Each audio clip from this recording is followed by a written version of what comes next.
नमस्कार दोस्तों, स्वागत है आपका अपने YouTube चैनल स्टडी अड्डा टीएम पर। तो आज हम लोग अपनी टेस्ट सीरीज की श्रृंखला को आगे बढ़ाते हुए विज्ञान का आपका दूसरा टेस्ट हुआ था, देखते हैं उसका एनालिसिस। हाँ, अगर आप हमारे चैनल पे नए हैं तो प्लीज़ चैनल को सब्सक्राइब कर लें और बेल आइकन को प्रेस कर लें। चलते हैं क्वेश्चन नंबर फर्स्ट पर बिना समय गंवाए। निम्नलिखित में से किसकी सहायता से रक्त द्वारा ऑक्सीजन ले जाया जाता है? ऑप्शंस हैं थर्मोसाइट, लिम्फोसाइट, लाल रक्त कोशिकाएं, श्वेत रक्त कणिकाएं। तो आरबीसी के द्वारा जो है, आरबीसी की सहायता से जो है रक्त द्वारा ऑक्सीजन जो है ले जाया जाता है लाल रक्त कोशिकाओं के द्वारा। लाल रक्त कण का आकार गोल, लंबा व चिपटा होता है बीच में। जैसे आप गांव में पेड़ा देखे होंगे, ऐसे होता है बीच में चपटा सा, उसी आकार के लाल रक्त कणिकाओं का आकार होता है आरबीसी का। और इसका मुख्य कार्य जो है ऑक्सीजन को ग्रहण कर शरीर के विभिन्न भागों में रक्त के साथ पहुंचाना होता है। और यह रक्त का लगभग 40% भाग जो है वो लाल रक्त कणिकाएं होती हैं। इसमें एक इम्पॉर्टेंट फैक्ट है, केंद्रक जो है नहीं पाया जाता है, और इसकी कमी जब होती है तो एनीमिया नामक रोग होता है, और जब वृद्धि होती है तो पॉलीथिसेमिया नामक रोग होता है। और लाल रक्त कणिकाओं की उम्र जो है वो 120 दिन होती है। देखते हैं नेक्स्ट क्वेश्चन। हमारे शरीर में प्रतिरोधक तंत्र का क्षरण किस बीमारी में होता है? ऑप्शंस हैं एड्स, कैंसर, टीबी, गठिया। तो एड्स जो है ये सही है। एड्स से जो है प्रतिरोधक तंत्र की कमी होती है, कोई बीमारी हो जाती है और ठीक नहीं होती। एड्स को फैलने का कारण आप जानते ही हैं, असुरक्षित यौन संबंध, सिरिंज या ब्लेड, दाढ़ी बनाने वाली, ये मतलब ब्लड संपर्क से फैलने वाली बीमारी है। कैंसर और इसके जांच को जो है, एक इम्पॉर्टेंट फैक्ट यहाँ से पूछा जाता है, एड्स का जांच जो किया जाता है उसको एलिसा टेस्ट या एलाइजा टेस्ट बोलते हैं। दोनों कहीं कहीं लिखा मिलता है, एलिसा या एलाइजा टेस्ट के नाम से जाना जाता है। कैंसर के बारे में जान लेते हैं। कैंसर की जांच को बायोप्सी कहा जाता है, और इसमें जो है कोबाल्ट 60 का उपयोग किया जाता है कैंसर में। टीबी से जो है, टीबी से प्रभावित होने वाला अंग फेफड़ा है। गठिया आप जानते ही हैं, हड्डियों से, जोड़ों से संबंधित बीमारी है। यह वृद्ध लोगों की होती है। जो लोग गांव में बुढ़े लोग होते हैं वो लोग उठ नहीं पाते हैं, जो है घुटना पकड़ लेता है या कोई जोड़ पकड़ लेता है, वो हड्डियों में जो है वो लिक्विड की कमी हो जाती है जो। तो देखते हैं नेक्स्ट क्वेश्चन। एड्स के बारे में और जान लेते हैं। एड्स यानी एक्वायर्ड इम्यूनोडिफिशियंसी सिंड्रोम इसका फुल फॉर्म है, और यह T4 लिम्फोसाइट कोशिकाएं जो हैं इससे नष्ट हो जाती हैं। ये इंपॉर्टेंट फैक्ट है, जिससे इस रोग से ग्रसित होने वाले रोगी के शरीर में प्रतिरोधक क्षमता कम या समाप्त हो जाती है, जिससे रोगी को कोई रोग आसानी से शरीर पर आक्रमण करता है। इसका कोई इलाज अभी संभवतः है, स्पेशल टीका उका नहीं है, और जो है आप सुरक्षित रहें, बच के रहें, इससे अच्छी बात है। इसमें जो रोग हो जाता है वो ठीक नहीं होता। मनुष्य में कितनी जोड़ी कपाल तंत्रिकाएं पाई जाती हैं? ऑप्शंस हैं 10, 12, 14, 16। तो इसमें ऑप्शन बी सही है, 12 जोड़ी कपाल तंत्रिकाएं मनुष्य के अंतर्गत पाई जाती हैं। केंद्रिका तंत्रिका तंत्र शरीर के विभिन्न संवेदी एवं संपाती भागों को जोड़ने वाली ठोस धागेनुमा तंत्रिकाएं परिधीय तंत्रिका तंत्र बनाती हैं। तंत्रिका 2 तरह की होती है, और मनुष्य में जो है 12 जोड़ी कपाल तंत्रिकाएं जो है पाई जाती हैं। निम्नलिखित में से कौन जीवाणु बैक्टीरियल जनित रोग है? गोलक्रिम इसको बोलते हैं, स्किन रोग जो दाद होता है उसी को। एड्स, मलेरिया, कुष्ठ रोग। तो इसमें ऑप्शन डी सही है। कुष्ठ रोग जो है जीवाणुओं से संबंधित है। ये इसको जो है लिप्रोसी बोलते हैं, जिसमें उंगली वाइट धब्बे और उंगलियों का मतलब अपने आप जो है क्षरण होता है। मलेरिया जानते ही मच्छर से फैलता है। एड्स बता ही दिए। गोलक्रिम दाद है। रिंग वार्म बोलते हैं इसको, स्किन डिसीज से संबंधित है। कुष्ठ रोग जीवाणु जनित रोग है। यह एक संक्रामक रोग है। आप इसके रोगी के अगर संपर्क में काफ़ी दिन तक रहते हैं, लंबे समय तक, तो आपको भी होने की संभावना है। माइकोबैक्टीरियम लिप्री नामक जीवाणु के कारण होता है। इसमें त्वचा पर जो है सफ़ेद धब्बे, उंगलियों का विरूपण, फोड़े, फुंसी आदि जैसे लक्षण दिखते हैं, जो फूट फूट कर मतलब मेवाड़ टाइप निकलता रहता है। गाँव में इसको जो जाने दीजिए, इन सब शब्दों को नहीं यूज करना चाहिए। नेक्स्ट क्वेश्चन देखते हैं। पौधों में मूल रोम द्वारा जल जिस क्रिया से अवशोषित किया जाता है वह कहलाता है वाष्पोत्सर्जन, श्वसन, परासरण। इनमें से कोई नहीं, तो इसका ऑप्शन सी सही है। परासरण, ऑस्मोसिस जो है के द्वारा जो है जल अवशोषित किया जाता है। पौधों के मूल रोम जो है जड़ों में पाई जाती हैं। पौधों में मूल रोम द्वारा जल का अवशोषण परासरण विधि द्वारा, ऑस्मोसिस द्वारा किया जाता है। ऑस्मोसिस वह विधि है जिसमें जो है जल की अपने कम सांद्रता से अधिक सांद्रता की ओर जाने की जो प्रवृत्ति है उसी को जो है ऑस्मोसिस या परासरण कहते हैं।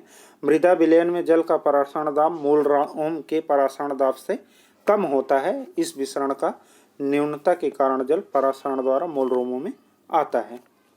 देखते हैं नेक्स्ट क्वेश्चन।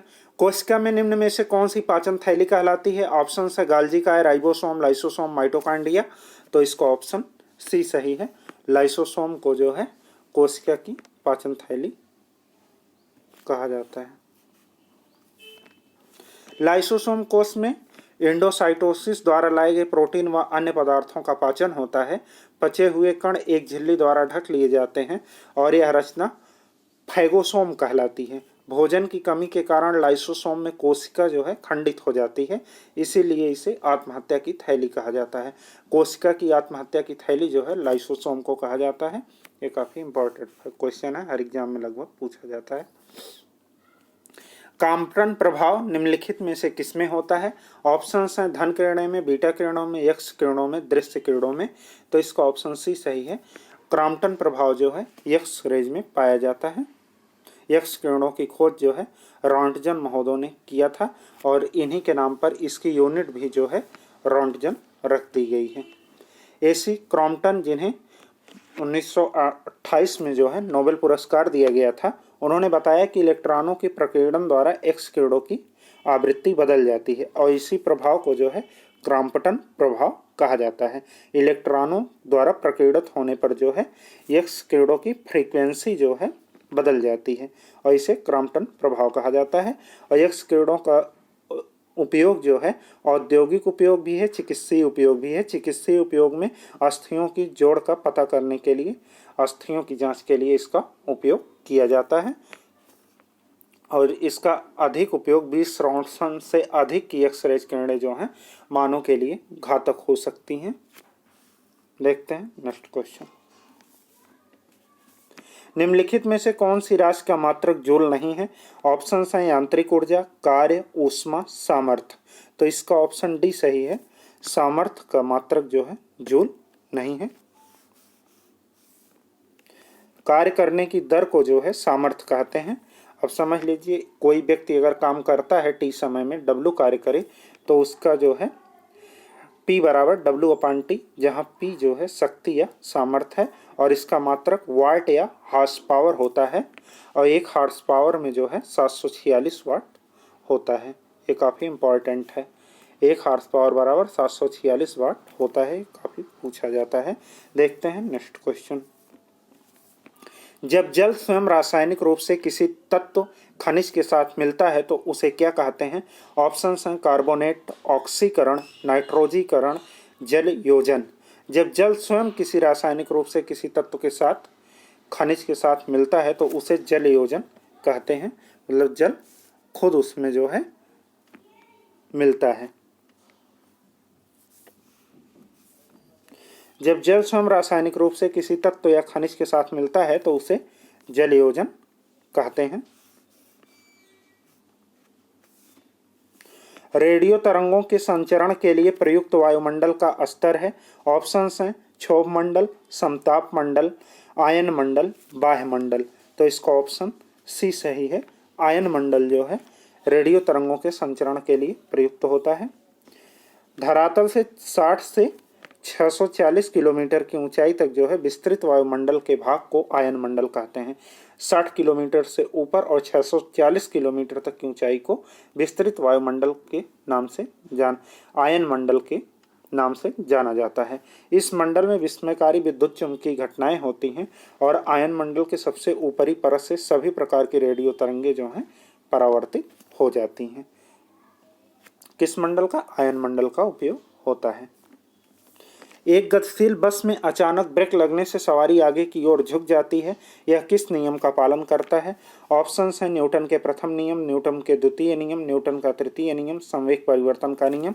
तो इसका ऑप्शन ए सही है, न्यूटन के प्रथम नियम या जड़त्व के नियम का पालन करते हैं। न्यूटन का प्रथम नियम है कि कोई वस्तु यदि गतिमान अवस्था में है तो वो गतिमान अवस्था में रहेगी, अगर स्थिर अवस्था में है तो स्थिर अवस्था में रहेगी, जब तक कि उस पर कोई बाह्य बल न लगाया जाए। न्यूटन के प्रथम नियम के अनुसार जो है वस्तु अपनी प्रारंभिक अवस्था बनाए रखना चाहती है, उसका अपना स्वाभाविक गुण है।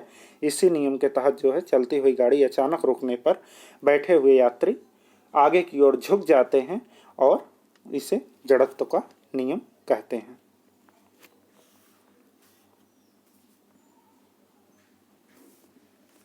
इलेक्ट्रॉन त्यागने की प्रवृत्ति कहलाती है। ऑप्शंस हैं ऑक्सीकरण, अवकरण, उदासीनीकरण, अभिप्रेरण।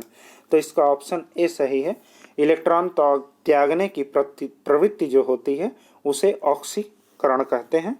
ऑक्सीकरण जो है एक रासायनिक प्रक्रिया है जिसमें परमाणु ए या आयन एक या अधिक इलेक्ट्रॉनों को त्याग के उच्च विद्युत धनात्मक अवस्था या निम्न विद्युत ऋणात्मक अवस्था में परिवर्तित होता है, अर्थात इलेक्ट्रॉन की त्यागने की प्रवृत्ति जो होती है उसे ऑक्सीकरण की प्रक्रिया कहते हैं, ऑक्सीडेशन। पौधों में होने वाली क्रियाओं में से एक जो इनका तापमान कम कर सकती है वह कौन सी क्रिया है? प्रकाश संश्लेषण, वाष्पोत्सर्जन, जलीय अपघटन, श्वसन। तो इसका ऑप्शन बी सही है। वाष्पोत्सर्जन करके जो है इनका तापमान जो है कम कर सकती है, और जो है श्वसन में जो है पौधे भी ऑक्सीजन का उपयोग करते हैं। ये जानकारी हम आपको एनसीईआरटी से बता रहे हैं। वाष्प उत्सर्जन क्रिया के दौरान तापमान वृद्धि पर नियंत्रण करते हैं और पौधों के भाग से जल वाष्प के रूप में वाष्पीकृत करने की प्रक्रिया को जो है वाष्पोत्सर्जन कहते हैं। यह क्रिया तापमान कम करने के लिए जो है सहायक होती है। देखते हैं नेक्स्ट क्वेश्चन। न्यूट्रॉन की खोज किसने की थी? ऑप्शंस हैं जे थॉमसन, चैडविक, रदरफोर्ड, मोजले।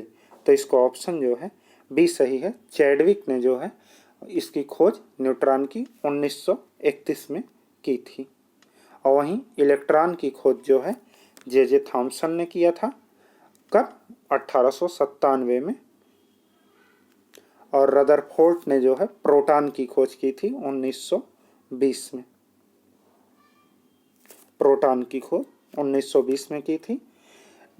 न्यूट्रॉन प्रोटॉन जो है आपस में परमाणु में रहते हैं साथ में, और जो है इलेक्ट्रॉन उनके चारों ओर चक्कर लगाता है। न्यूट्रॉन एक आवेश रहित मूलकण है। इसकी खोज चैडविक ने 1932 में की थी। यहाँ मिस्टेक है, या कहीं 32 लिखा रहता है। यह प्रोटॉन के साथ परमाणु में के नाभिक में स्थित होते हैं और इनका भी द्रव्यमान प्रोटॉन के द्रव्यमान के जो बराबर होता है। न्यूट्रॉन प्रोटॉन का द्रव्यमान बराबर होता है। न्यूट्रॉन प्रोटॉन नाभिक में रहते हैं और इलेक्ट्रॉन जो है यहाँ चक्कर लगाता रहता है बाहर। 1 वाट घंटा किसके बराबर होता है? ऑप्शंस हैं 2400 जूल, 2200 जूल, 3200 जूल, 3600 जूल। तो जो है इसका ऑप्शन जो है डी सही है। 3600 जूल जो है 1 वाट घंटा बराबर होता है।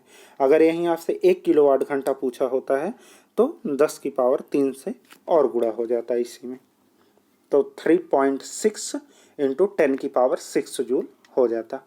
2 ही पूछा जाता है। किसका तरंग दैर्घ्य सबसे अधिक होता है? नीला, हरा, नारंगी, लाल। तो इसका ऑप्शन जो है डी सही है। लाल का जो है तरंग दैर्घ्य वेवलेंथ सबसे अधिक होती है।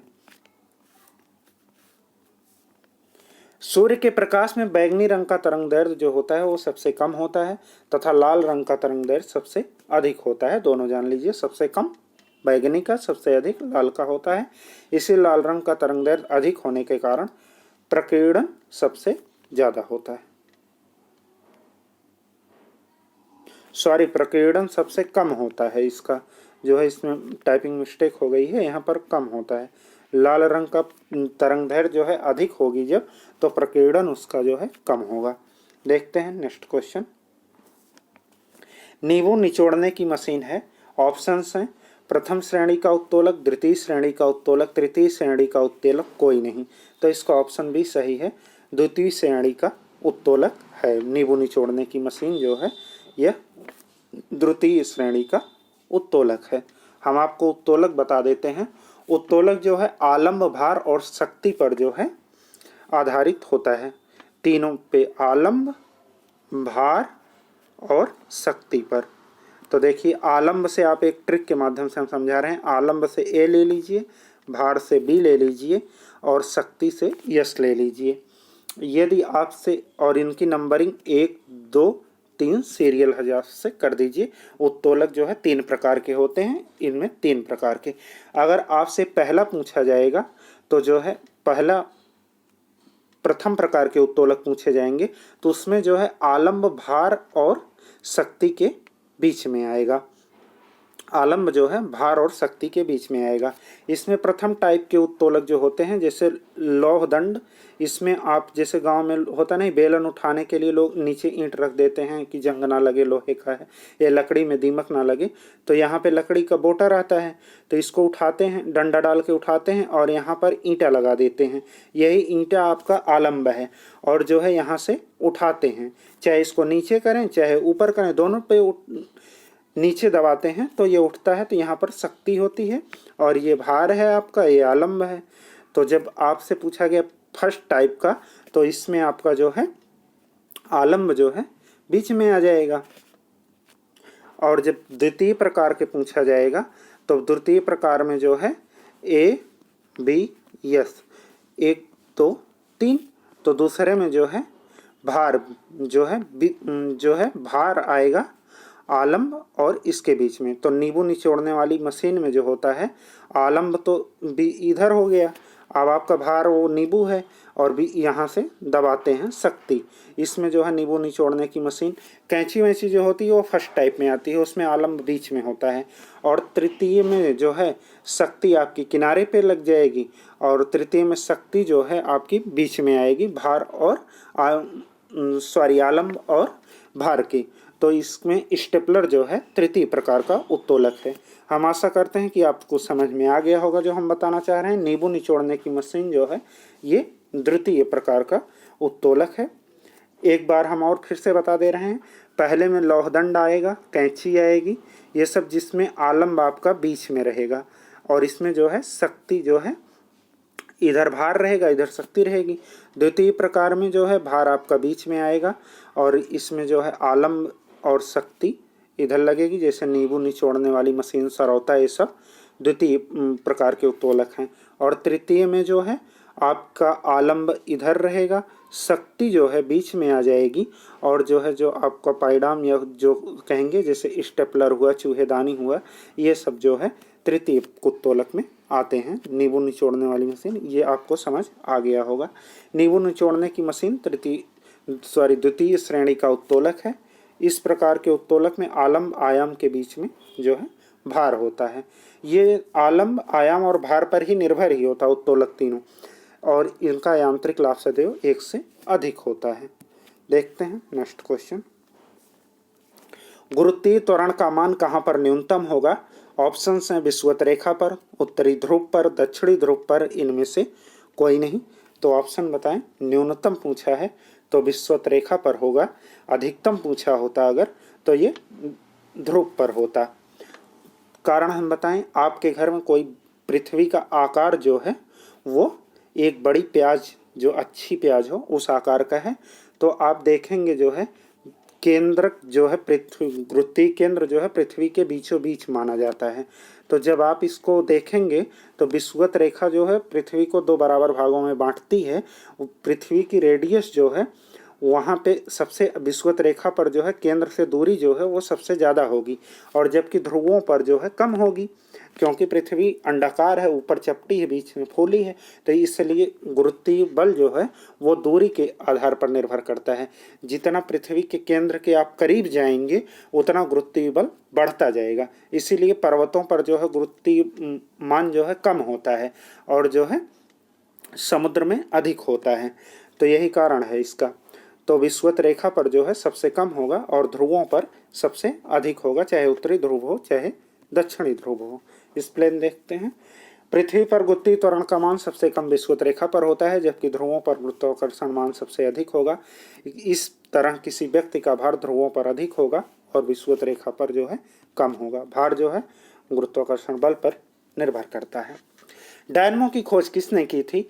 Anthony Platson, John Harrison, Robert Wers, Michael Faraday. Option D सही है। माइकल फैराडे ने जो है डायनमो की खोज की थी। डायनमो से हम यांत्रिक ऊर्जा को विद्युत ऊर्जा में बदलते हैं। ये काफ़ी इंपॉर्टेंट क्वेश्चन है। ये पीसीएस में अल्टरनेट लोक सेवा आयोग के हर एग्जाम में पूछा जाता है एसएससी का, कि डायनमो जो है अर्थात विद्युत जनरेटर में जो है आपका डायनमो लगा होता है। जो इंजन का पोर्शन होता है उसके आगे जो एक डिब्बे सा लगा होता है वही डायनमो है। और डायनमो जो है यांत्रिक ऊर्जा को विद्युत ऊर्जा में कन्वर्ट करता है। और यदि आपसे पूछा जाए कि विद्युत ऊर्जा को यांत्रिक ऊर्जा में कौन कन्वर्ट करता है, तो वो विद्युत मोटर होगा। विद्युत मोटर जो आप पुल्ली लगा के चलाते हैं, चक्की वगैरह, ये सब वो यांत्रिक ऊर्जा में कन्वर्ट करता है और यह विद्युत चुंबकीय प्रेरण के सिद्धांत पर आधारित होता है। डायनमो जो है विद्युत चुंबकीय प्रेरण के सिद्धांत पर कार्य करता है। देखते हैं नेक्स्ट क्वेश्चन, आज का लास्ट क्वेश्चन। भारी पानी की खोज किसने की थी? ऑप्शंस हैं यूरे, हैंडबॉल, चार्ल्स रिचर्ड, विदमैन। तो इसका ऑप्शन जो है यूरे ने भारी जल या पानी D2O, जिसको हम नाक के रिएक्टर में मंदक के रूप में यूज करते हैं, इसका फार्मूला D2O है। इसकी खोज जो है यूरे महोदय ने 1931 में की थी। इसका उपयोग परमाणु रिएक्टर में न्यूट्रॉन को मंदक के लिए किया जाता है। इसी के साथ हम बता दें कैडमियम, ग्रेफाइट, बोरान की क्षणों का भी उपयोग जो है मंदक के रूप में नाक के रिएक्टर में न्यूट्रॉन को रोकने के लिए किया जाता है। और ईंधन के रूप में यूरेनियम और थोरियम का उपयोग किया जाता है। ये काफ़ी इंपॉर्टेंट क्वेश्चन था D2O वाला। हाँ, आपको अगर हमारा ये वीडियो पसंद आए तो वीडियो को लाइक, चैनल को सब्सक्राइब और अपने दोस्तों के साथ शेयर करना ना भूलें। इसी तरह पढ़ते रहें, मस्त रहें। हाँ, अगर आपको